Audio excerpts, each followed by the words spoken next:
Hola a todos, ¿cómo están? Bienvenidos a Ecos de Conflicto, acá donde analizamos los acontecimientos más importantes de la política internacional y su impacto en la región.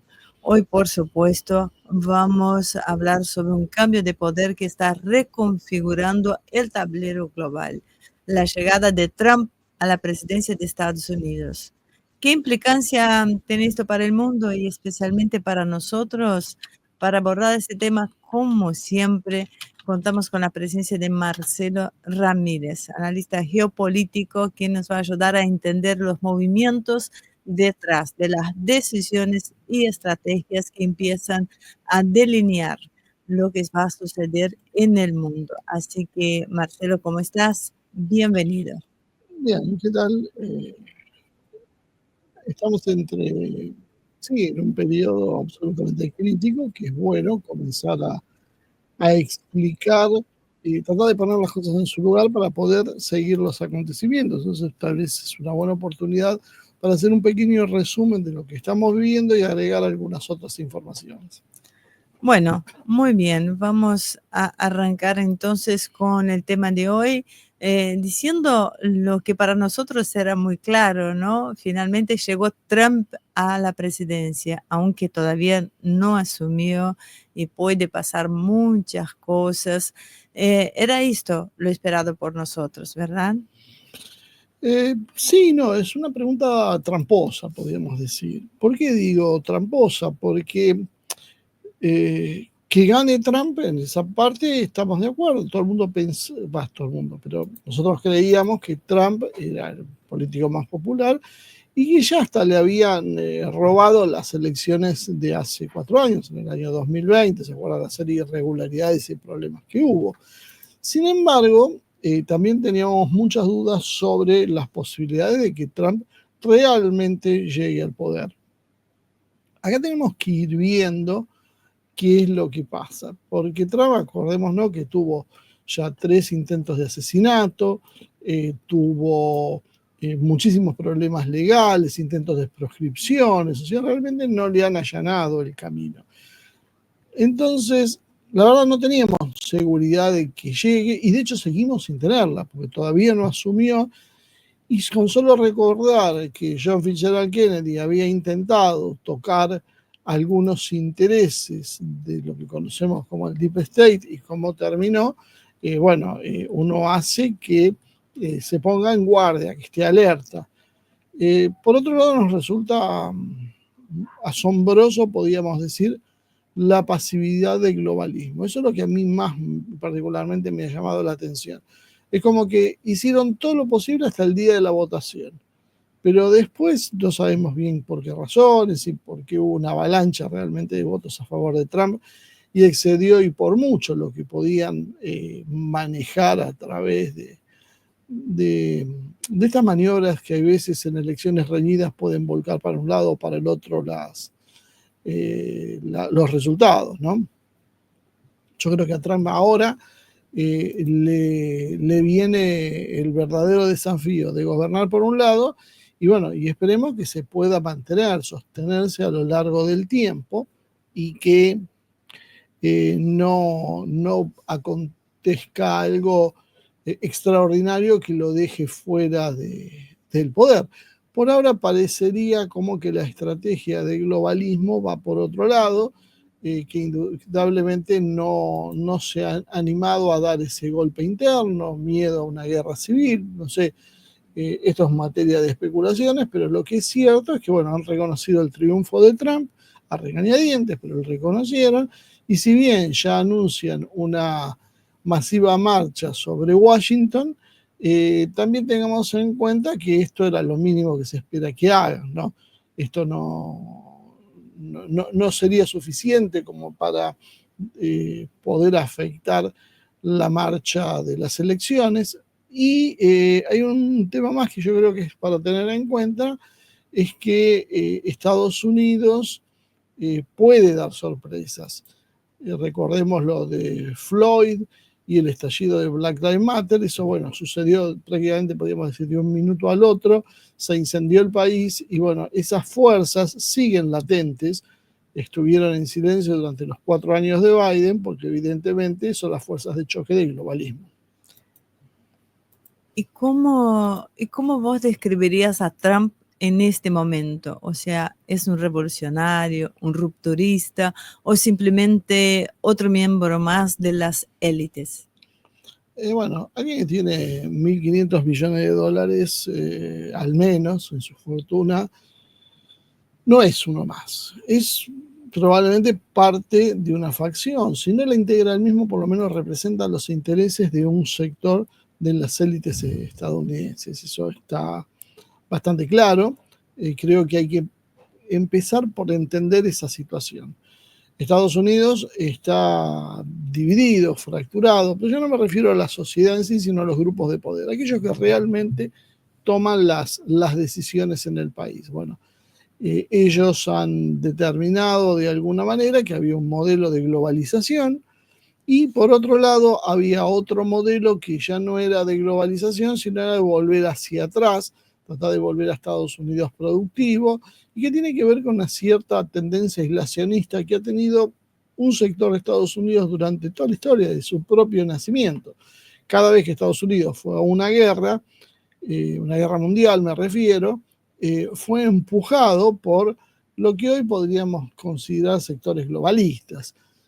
Fue venciendo la resistencia popular. Ninguna de las guerras que desempeñó Estados Unidos eran queridas por su pueblo, ni eran impulsadas, y fueron fueron realizadas en función de la presión externa por ataques que muchas veces se atribuyeron como ataques de falsa bandera. Entonces, teniendo esto en cuenta, lo que Trump expresa es un modelo económico y social diferente. Es un modelo económico y social que tiene que ver con volver, tal vez para que se entienda más fácil, al Estados Unidos de fines de la Segunda Guerra Mundial. Un Estados Unidos que era productivo. Lo piensa hacer a través de un Estado absolutamente proteccionista, con altos aranceles, y las señales a través de los nombramientos que va dando van en ese sentido. O sea, es una ruptura finalmente con todo el fenómeno de la globalización, que ya muchos consideramos que estaba finalizado, pero bueno, esto sería el certificado oficial de defunción. Trump sería básicamente la expresión de un modelo de un capitalismo productivo, aislacionista, y podríamos decir de alguna manera antiintervencionista, un capitalismo en Estados Unidos que no está conforme con el papel que le han asignado las élites internacionales como gendarme del mundo. Bueno, hay un sector que dice en Estados Unidos, nosotros no tenemos espalda ya para hacer esto, esto lo único que beneficia son un grupo de corporaciones muy poderosas, sobre todo las de origen financiero, que básicamente controlan el resto, y por lo tanto a partir de ahí no hay mucho para discutir, nos tenemos que retirar. Bueno, eso creo que es básicamente la corriente que expresa Trump, para bien o mal, con sus claros oscuros. A todo esto, ¿no? ¿Qué transformaciones podemos esperar a nivel mundial con Trump en la Casa Blanca? Bueno, acá nosotros empezamos a notar también que hay un proceso que tiene que ver con una reconfiguración global general, ¿no? Por ejemplo, se han establecido cadenas productivas internacionales donde en Estados Unidos, por ejemplo, se tiene la patente, se tiene el diseño, pero eso se produce en otros lugares, se hace la producción básicamente industrial, el objeto en concreto o el servicio se da en un tercer país. Todo esto ha significado dos cosas. Primero, pérdida de empleos que se trasladaron generalmente a Asia, y además de la pérdida de empleos, se encuentra también una cuestión que tiene que ver con transferencias de tecnologías y además con algo que es muy sensible para los Estados Unidos, el pago impositivo. Las empresas que son dueñas de ese proceso, que en realidad nosotros vemos todas como estadounidenses, suelen tener domicilios fiscales en paraísos fiscales, por lo tanto no tributan o tributan muy poco al erario estadounidense.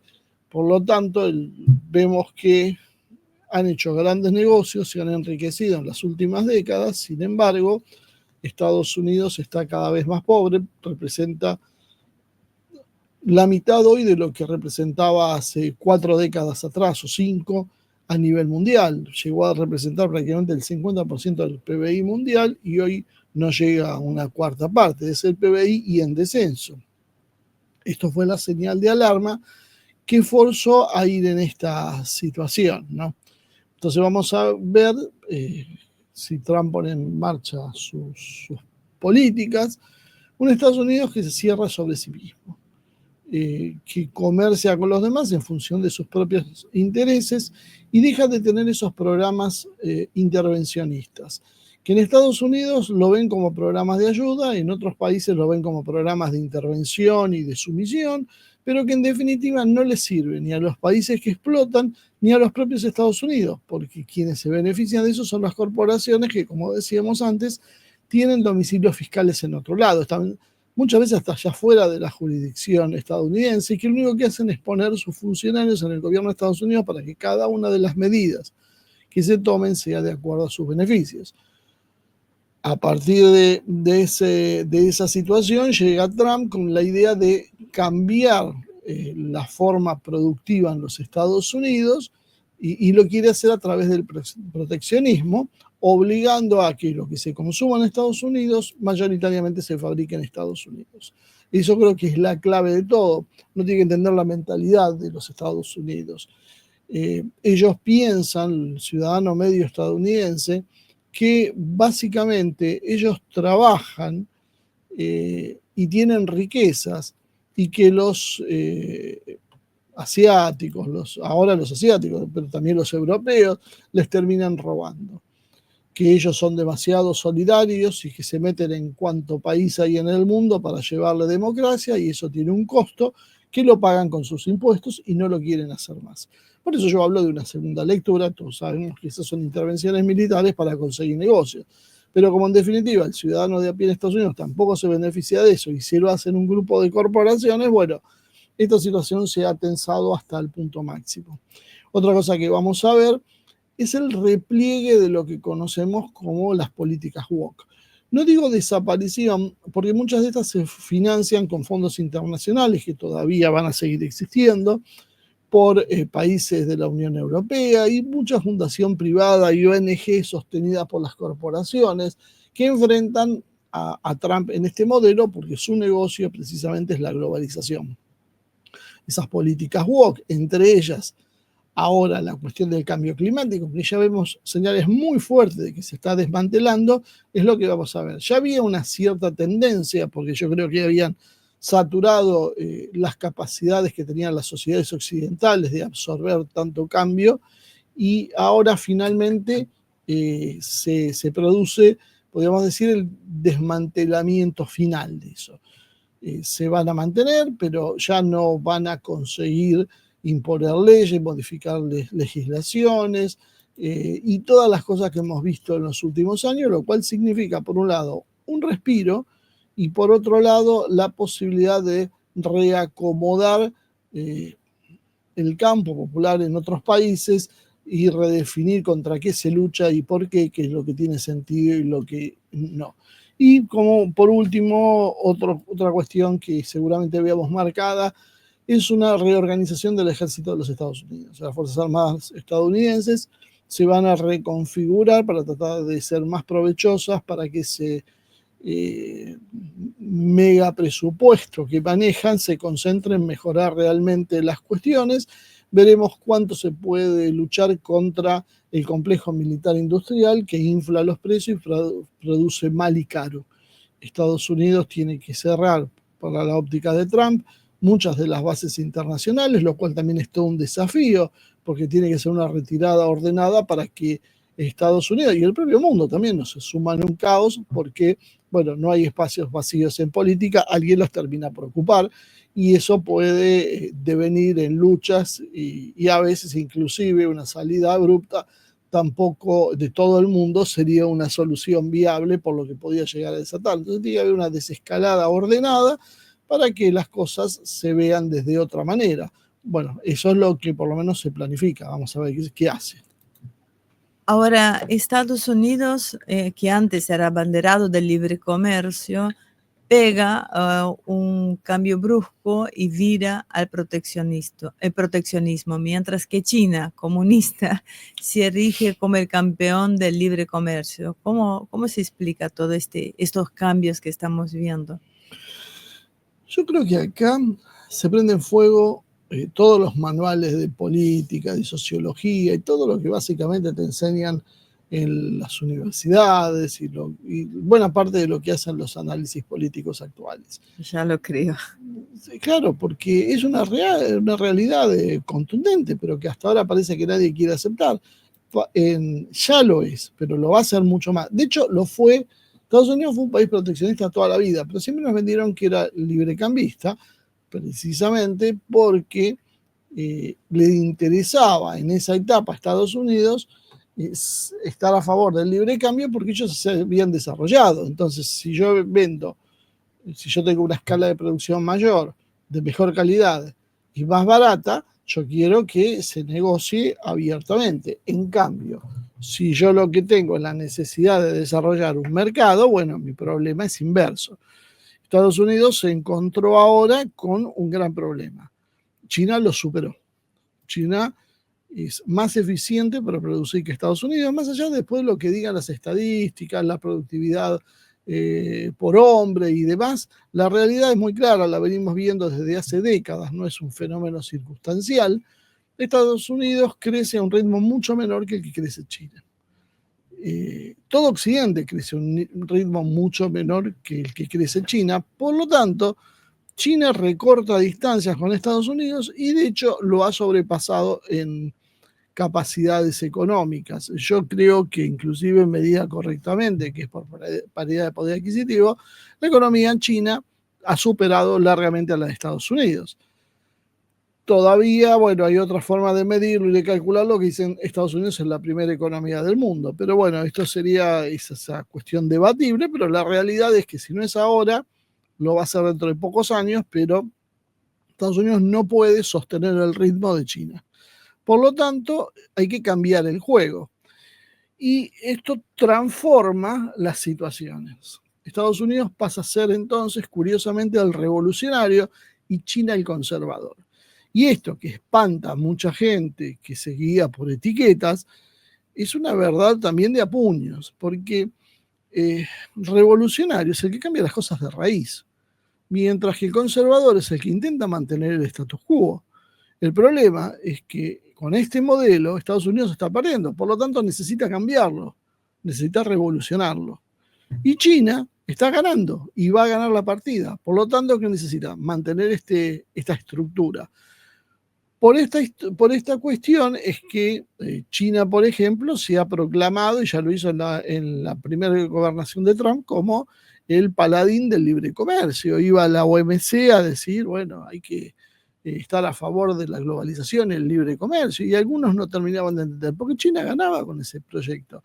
Porque esto desaira los pensamientos clásicos de izquierdas y derechas. No siempre lo revolucionario es de izquierda y no siempre lo conservador es de derecha. La realidad es esquiva, es compleja y la simplificación solo te termina confundiendo.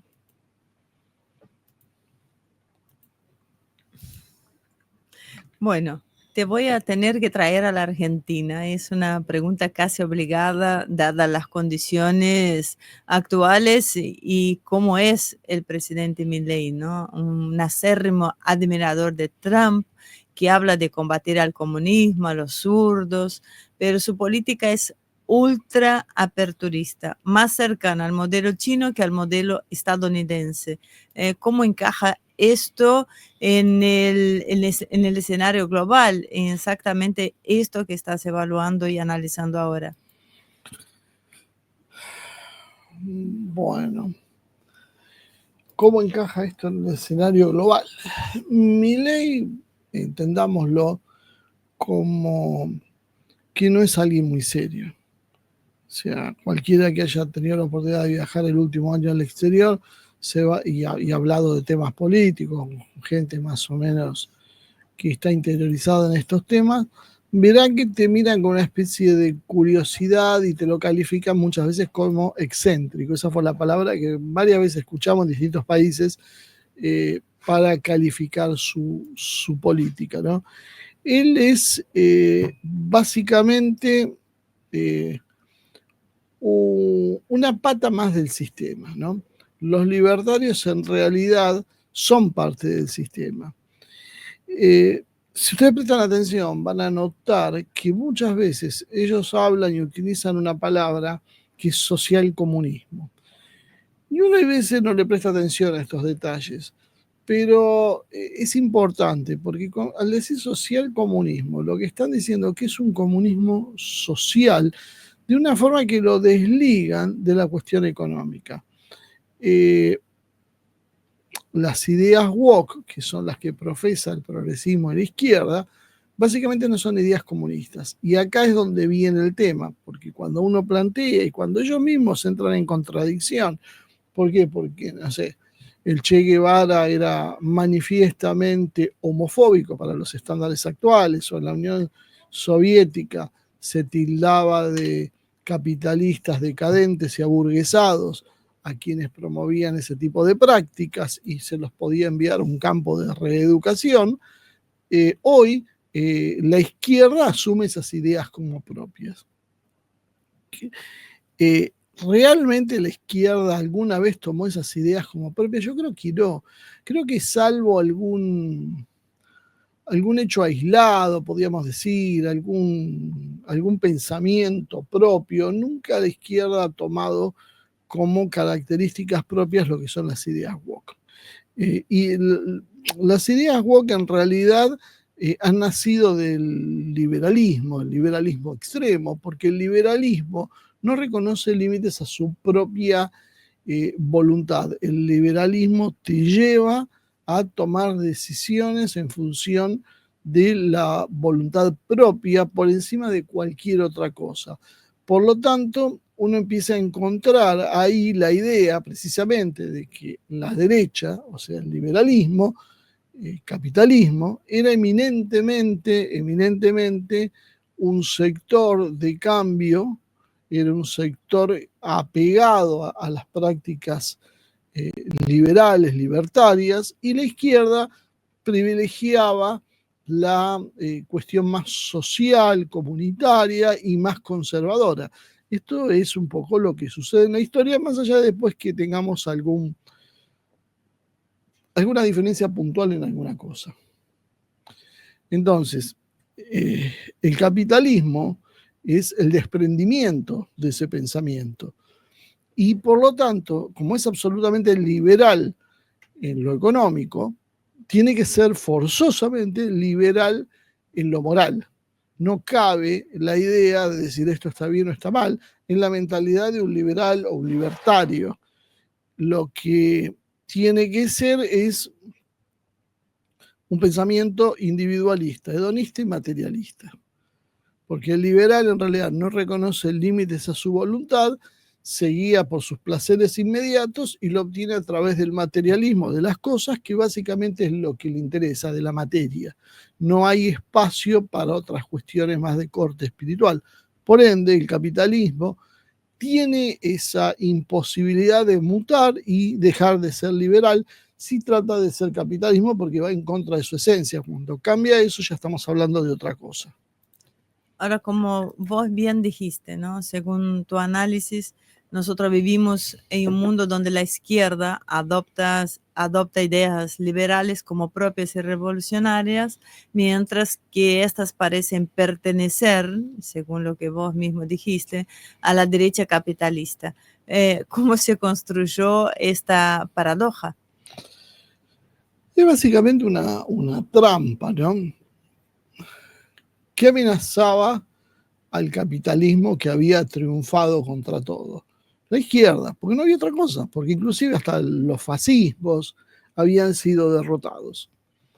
Entonces, ¿qué había que hacer? Había que trabajar sobre el único enemigo que quedaba en pie, que era precisamente la izquierda. Marxista y bueno, y todo el universo que hoy diríamos progresista, pero que en esa época no tenía ideas woke. Era progresista porque las discusiones que había era, estamos a favor de la propiedad privada o estamos en contra.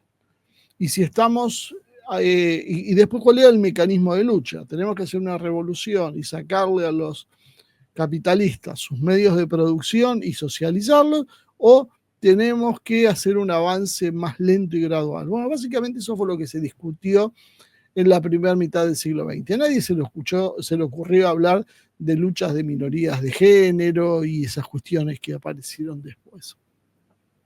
¿Qué terminó pasando? Terminó pasando que una vez derrotado el fascismo, la respuesta fue infiltrar a la izquierda. Infiltraron básicamente a la izquierda, la despojaron de sus ideas originales. La izquierda ya tenía un germen que permitía, tiene una puerta de atrás. ¿Vieron como cuando se hace un programa informático que se dejan puertas de atrás para que los programadores puedan reconfigurar los códigos para que puedan acceder a datos, por ejemplo, que no deberían?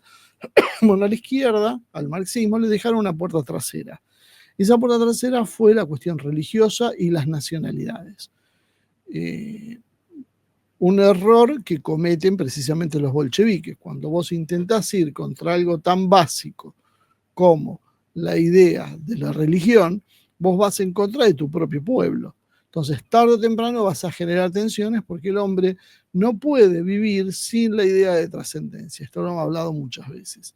Y por otro lado, la cuestión de las nacionalidades también juega en contra. Los bolcheviques le dieron mucho espacio a la construcción de nacionalidades dentro de la Unión Soviética, hasta tal punto que se podía entrar y salir de la Unión Soviética prácticamente a voluntad. El resultado fue la Ucrania moderna. La disgregación inclusive de la propia Unión Soviética en función de un montón de repúblicas que reclamaron derechos y hoy son países independientes cuando en la historia jamás lo habían sido. Entonces, cuando se da esa situación, uno ve que había algunos por errores, pero yo creo que mucho tenía que ver con una visión ya envenenada de entrada. Es una visión, yo digo, envenenada de entrada porque el marxismo ya hablaba del opio de los pueblos, frase que dio muchísimas interpretaciones y que generó o dio pie a una corriente totalmente antirreligiosa. Y creo que ahí está el problema, porque vos considerás que usaban a la religión para manipular a los pueblos, podía ser viable porque habría que cambiar ese concepto de manipulación, no manipularlo más, y no habría incompatibilidades. Pero el hecho de profesar y hacer una militancia del ateísmo era irreversible, y eso es lo que terminó derivando a la izquierda, y es lo que dio la posibilidad para que a través de ahí se fueran colando luego las propias fuerzas capitalistas y empezaron a desviar el objeto de lucha. Empezaron a dejar de hablar de la cuestión económica y empezar cada vez más a poner otras ideas que fueron tomando cuerpo hasta el punto en que hoy básicamente la izquierda se ha transformado en una organización de género que reivindica minorías, cuanto más minorías sea, y después le fueron dando condimentos y bases teóricas, pero agregaron la racialidad, agregaron el cambio climático, hicieron una serie de cosas que lo que tenían como objetivo era desenfocar las luchas populares, sacarles como objetivo la propiedad privada, que era básicamente el problema que se discutía y que era lo que ponía en riesgo la propiedad del capitalista, y enfocarse en otra cuestión menor que era el de las minorías. Y eso además iba a generar un germen autodestructivo porque no hicieron una sola minoría, hicieron muchas minorías que había que atender simultáneamente con intereses contrapuestos. Bueno, mirar la realidad hoy es entender cómo se terminó derivando ese proceso. Es interesante, ¿no? Cuando uno observa... Siempre soy interesante. Cuando uno observa un poco a lo lejos, porque los libertarios suelen catalogar como comunistas a grandes empresarios como Soros o Bill Gates. ¿Esto es parte de la confusión que vos mencionás sobre los términos ideológicos?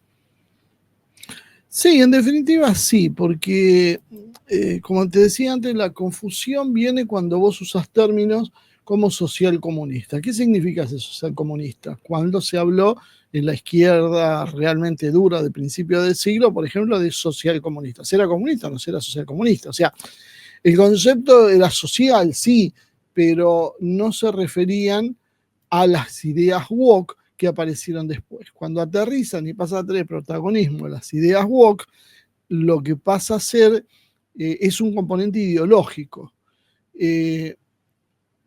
Y al despojar de las ideas originales, lo que antes era revolucionario contra el capitalismo, ahora pasa a ser un plan precisamente del capitalismo para controlar a sus enemigos. En definitiva, como te decía antes, nunca se trató de otra cosa. Siempre fue de agarrar lo que era problemático y redefinirlo. La combatimos, la reprimimos, los matamos. Sí, se intentó todo, no funcionaban las cosas. Lo más inteligente fue entrar adentro, parasitar esa izquierda y redirigirla hacia lo que hoy es la izquierda. Y después se ha dado el proceso natural, el capitalismo mutó de lo productivo a lo financiero y podíamos hablar de una fase más bien tecnológica financiera, pero el objetivo central, que era desviar cuál era el objeto de lucha, lo hicieron. Hoy se reivindican cosas como la homosexualidad, la pansexualidad, la pederastía, la vida promiscua, todas estas cosas eran absolutamente negadas por el socialismo real. A esto le podemos aderezar, condimentarlo con el tema del tráfico de drogas, que se ha extendido hasta un punto donde las sociedades nunca creo que estuvieron en la historia tan embrutecidas, en Occidente por lo menos, y toda una campaña para embrutecer a la población sobre la base de embotar los propios sentidos, los principios más altruistas y liberar también las pasiones, las pulsiones cada vez más mundanas y primitivas. Los que les gusta la psicología se pueden hacer una panzada con esto. Lo espiritual termina por ser desterrado y se lo hace a través de la banalización. Lo espiritual pasa a ser algo ridículo y se inventan cosas paralelas como es la New Age, esta mezcolanza de religiones y creencias orientalistas, porque agarran lo que sucede en Oriente, que tienen religiones, tienen otras bases, y lo despojan y hacen también una cosa que tampoco es, porque lo que se hace en Occidente con el budismo, por ejemplo, no tiene nada que ver con lo que es el budismo original, que sería bastante asceta y bastante contrario al capitalismo, y sin embargo es... muchos capitalistas, progres, adoptan esas cuestiones de mezclar religiones. Lo importante de todo esto era resaltar el consumismo individualista, enfocarse en el yo, soltar la personalidad de cada uno lo más embrutecida posible, y para esto hay que limitar la idea de cualquier control sobre la propia voluntad. Por eso los libertarios están en su salsa en esta sociedad, y por eso cuando la izquierda actual intenta modificar el sistema, no lo consigue, ni siquiera en lo discursivo, porque es contradictorio. Cuando yo utilizo valores liberales para combatir al propio liberalismo, siempre tengo el mismo problema. Me corren por el propio liberalismo. O sea, siempre ellos están dispuestos a ir un paso más allá. Por eso las declaraciones de si hay que vender o no a un hijo, si se puede vender o no un brazo o un riñón o lo que sea, porque no tienen límites, porque es la propia voluntad, es lo único que puede limitarlo. Y desde el sentido común y de cualquier tradición política histórica, no, el bien de la comunidad tiene que estar por encima. El liberalismo, por eso yo planteo que es el gran enemigo, porque lo que hace es eliminar esa idea y manifestarla exclusivamente en la propia voluntad de cada uno. A partir de eso, es natural entonces que un megamillonario haga lo que se le dé la gana y nadie le pueda objetar qué hace, porque cada uno puede hacer lo que quiera. Es interesante esto, ¿no? Perdón, y por eso es tan complicada la idea de Dios. ¿Cómo va a venir alguien a ponerme un límite? Bueno, claramente se torna esto mucho más complejo, ¿no? Y te voy a volver al tema inicial de lo que se planteó planteó el programa Hoy, que es Trump y el tablero global, una nueva era para Estados Unidos y el mundo, ¿no? Y en este contexto, ¿cuál sería el objetivo real de Trump en nuestra región? Algo que te puedo ser sincera, que ha inclusive paralizado algunos movimientos políticos ante esta expectativa. Sí, yo creo que primero hay que entender, Trump es un empresario, que busca un empresario beneficios. Sudamérica en su orden de prioridades está en la cola. ¿Por qué? Porque no le trae problemas y más si está en manos de gente como Biden. Obedecen todos, pero inclusive hasta Lula, en el otro extremo ideológico, o Petro o Boris, terminan siendo funcionales. Por lo tanto, América Latina deja de tener importancia y se transforma nada más que una especie de almacén de recursos, materia prima, lo que sea, ¿no? Energía. Como Trump es un empresario, por lo tanto es un tipo muy pragmático, ¿qué es lo que hace? Va a segmentar en prioridades. Está todo el resto del mundo, Medio Oriente, Ucrania, China, los propios Estados Unidos, qué hacer con Europa, qué hacer con México, que quiere salir del TEMEC y demás. Toda esa situación está por encima de la Argentina. Inclusive hasta África, donde están en retirada por la presencia rusa y China. ¿A dónde más puede fijarse? Bueno, todo lugar donde se haya fijado, el Caribe, por ejemplo, y Centroamérica tiene más importancia porque eso lo ven desde el punto de vista de seguridad.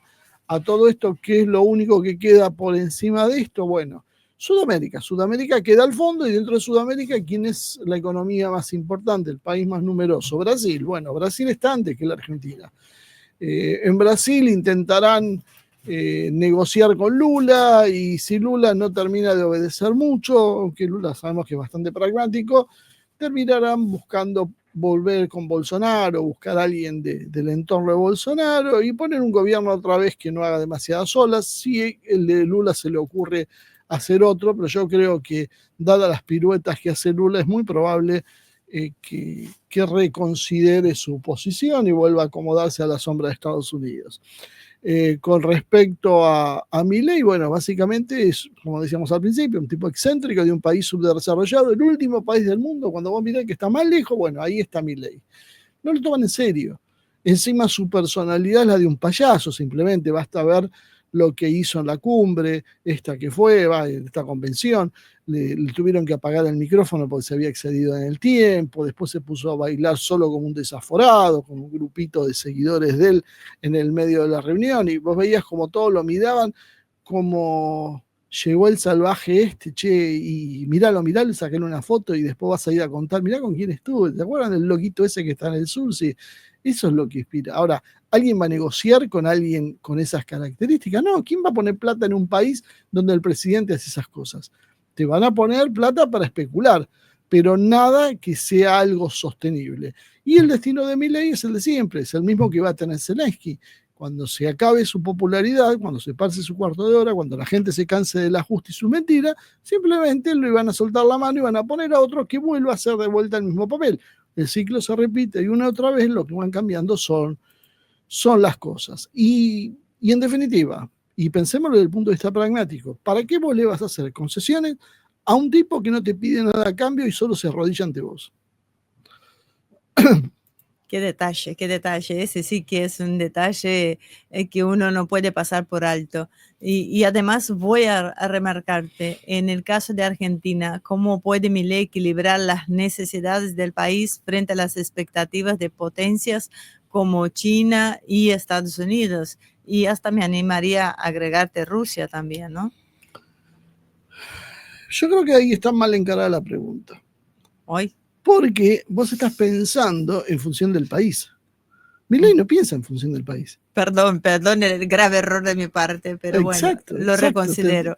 Hay que ponerse en la cabeza de quien estás analizando. ¿Cuál es la prioridad de Milei? Él. Exacto. Él y su hermana. ¿Qué quiere Milei? Ser famoso, llamar la atención. En esto estaría bueno trazar un perfil psicológico de Milei. Un perfil psiquiátrico casi. Y agregaría algo, Marcia, antes de dejar de continuar, que también los argentinos deben sacarse de la cabeza esta cosa de que nos merecemos lo que nos pasa, porque yo creo que el argentino no se merece lo que le está sucediendo en el país. O sea, si no cambiamos esta mentalidad va a ser muy difícil cambiar el país. Eso es parte del juego, la resignación y quitarte las esperanzas. Claro. Entonces, si tu sociedad es una porquería, si vos sos un tipo desleal, ¿qué pretendes? Y la realidad es que ni la sociedad es toda así, ni hemos hecho nada para llegar a esto. Hemos votado mal, pero también fuimos inducidos, presionados, coaccionados para hacer las cosas mal. Hemos sido coaccionados de muchas maneras. No es solo a través de un golpe de Estado, es a través de una política embrutecedora, a través de una enseñanza woke en las universidades, a través de ONG que condicionan programas, a través de funcionarios que aplican recetas económicas destructivas que embrutecen al país, una subalimentación, alimentos que no tienen los nutrientes necesarios y un larguísimo etcétera que lleva al aplastamiento de un pueblo.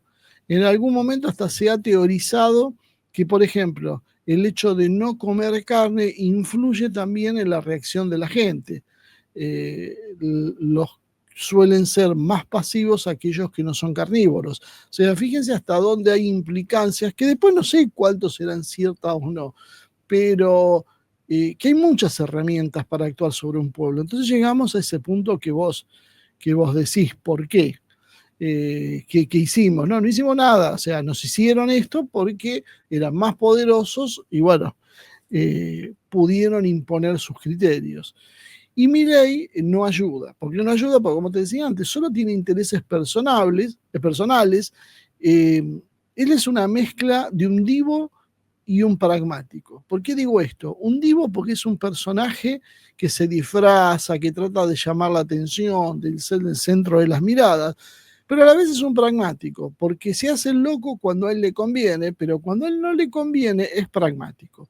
Porque ¿por qué razón tiene un equipo económico de globalistas cuando él históricamente se proclamaba antiglobalista y se hace los discursos que se hace cuando va a las organizaciones internacionales? Porque se nucleó de toda la gente de Macri.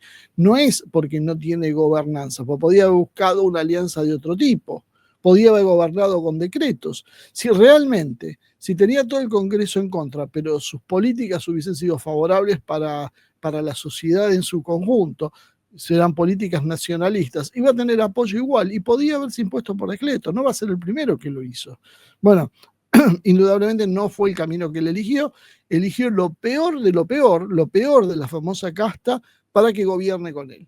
Así son la mirada que él tiene de la vida. Es un oportunista.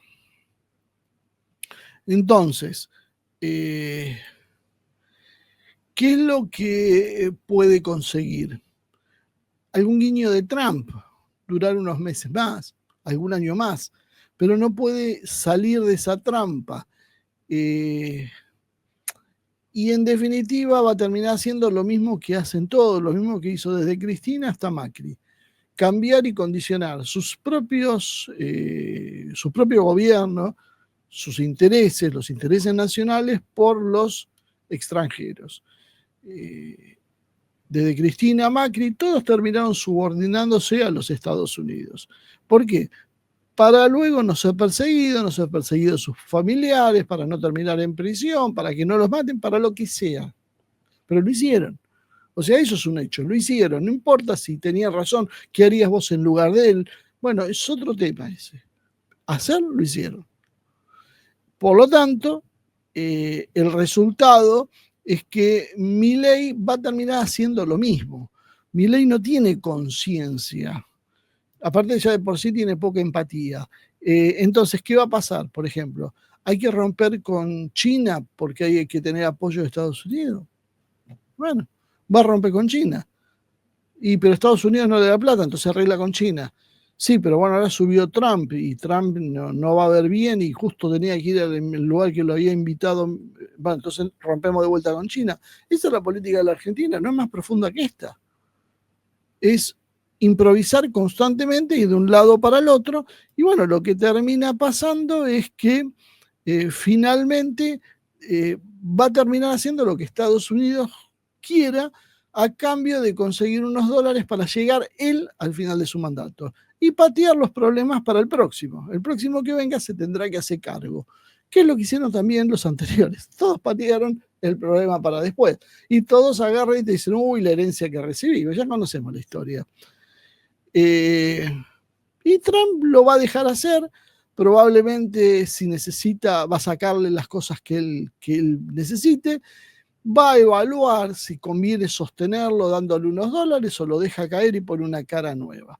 Porque en definitiva, ¿qué problemas puede tener Trump para gobernar la Argentina? Porque él desde Estados Unidos gobierna la Argentina, la gobierna de la embajada de Estados Unidos, no él, la gobierna un embajador que muchas veces es un tipo ignoto en los Estados Unidos, así que imagínense lo que podía hacer él si quiere.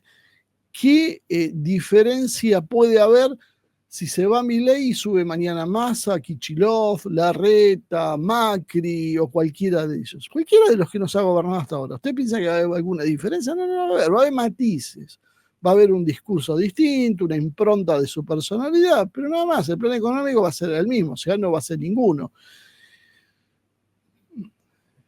Y el problema que tiene Milei básicamente es la desacreditación, porque el plan que él está haciendo lo termina desacreditando, más allá de que las encuestas lo tratan de sostener y demás, y que la gente ante el espanto del show que hace Cristina, de lo que representa Macri y demás, hay veces dice, yo no lo aguanto más, pero mira a Cristina, que es quien lo podría, por lo menos en el imaginario popular, suceder. Mira para el otro lado, lo ve a Macri, por allá está Massa. Bueno, dejémoslo, qué sé yo, por ahí hay un milagro. Este es el pensamiento más o menos natural de la gente. Fíjense que con lo de las universidades básicamente no pasó nada. O sea, más o menos él sigue con lo suyo, les da un poco, porque aparte se presentan como éxito hay una inflación, no sé, ponele, del 100% yo te doy un 10% de aumento, se arma un escándalo, yo separa el país, bueno, te doy un 15%, le arrancamos un 50% más de aumento. No, te sacó un 85%. Bueno, ese juego constantemente, con cada vez que hacen esas cosas, te van perjudicando. ¿Y qué pasó con la sociedad? Nada. Vuelvo a insistir con lo mismo, salvo la militancia política. Nadie más reaccionó con el tema de las universidades. ¿Saben qué frenó a Milei? Lo único que yo escuché hasta ahora, que me estoy acordando que lo frenaron, con la cuestión del AFA. El hecho de intervenir a la AFA se frenó.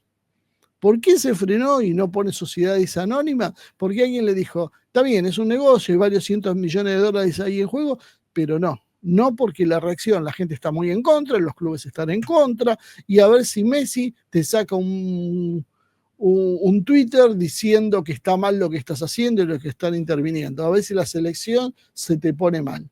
A ver si en las canchas empiezan a insultarte. Resultado, cajonearon esa idea que estaba manejando inclusive dicen Curio Libarona. Y finalmente eso no se va a hacer. ¿Por qué? Porque eso produce indignación popular. Porque mientras a nosotros nos dicen que no importa lo que hace la gente, sí importa si la gente sale y rompe todo, si la gente desestabiliza el país. Si la gente se queda pasiva, importa menos. Y si la gente lo aprueba porque dice son todos ladrones, dale para adelante. ¿Qué es lo que pasa con el CONICET? ¿Qué es lo que pasa con las universidades? ¿Qué es lo que pasa básicamente con todo? Y lo último, para cerrar, tengamos en cuenta una cosa. Milei ha conseguido una foto. Habló donde era el único presidente que había, donde nadie lo escuchó.